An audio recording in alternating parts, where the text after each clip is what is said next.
DSC preparation కి మిగిలిన తక్కువ సమయాన్ని డిఎస్సి 2024 యాప్ లేదా DSC2024.com తో జాబ్ ని సాధించండి. నిమిషాలు కొన్ని నిమిషాలు ఆగితే వారు ఇంటికి చేరేవారు. కానీ ఇప్పుడు తిరిగి రాని లోకాలకు వెళ్ళిపోయారు. చేజేతుల ప్రమాదాన్ని కొని తెచ్చుకొని ప్రాణాలు కోల్పోయారు. అతివేగం అనర్థమనే మాటను మరిచిపోయి మితిమీరిన వేగంతో కారును నడిపి ప్రమాదం బారిన పడ్డారు.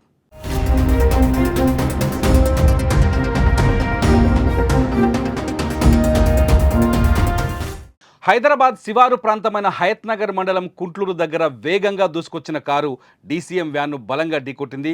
మీరు స్క్రీన్ మీద చూడొచ్చు.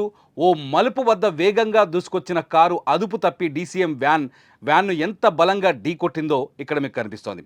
అతివేగంతో కారుని కంట్రోల్ చేయలేకపోవడంతోనే ఈ ప్రమాదం జరిగినట్టు ఆ దృశ్యాలను చూస్తే మనకు స్పష్టంగా అర్థమవుతుంది.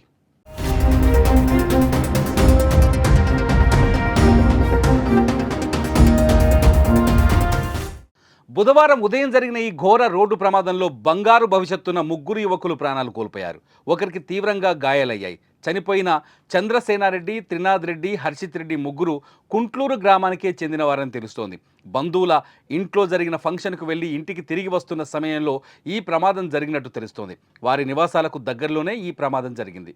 కొన్ని నిమిషాలు కాదు కొన్ని సెకండ్లు ఉంటే వారిని నివాసాలకు క్షేమంగా వెళ్ళిపోయేవారు. కానీ ఇంతలోనే మృత్యువు మింగేసింది. దీంతో కుంట్లూరులో తీవ్ర విషాద ఛాయలు అలుముకున్నాయి.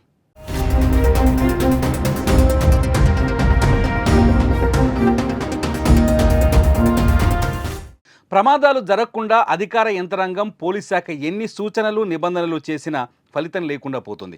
అతివేగం అనర్థాలకు కారణమని ఎందరూ ఎన్నిసార్లు చెప్పినా నేటి యువతకు ప్రమాదాలు జరిగే వరకు చెవికి ఎక్కట్లేదు. అతివేగం కారణంగా ఎంతటి ప్రమాదం జరుగుతుందో కళ్ళ ముందు కనిపిస్తున్న మార్పు రావటం లేదు. ఇలా అతివేగంతో వాహనాలను నడిపి ప్రాణాలు కోల్పోవడంతో పాటు ఇతరుల ప్రాణాలకు కూడా ముప్పు తెస్తున్నారు. నిర్లక్ష్యంగా వాహనాలు నడిపి తమ ప్రాణాలు కోల్పోవడంతో పాటు ఎదుటివారిని కూడా బలి తీసుకుంటున్నారు.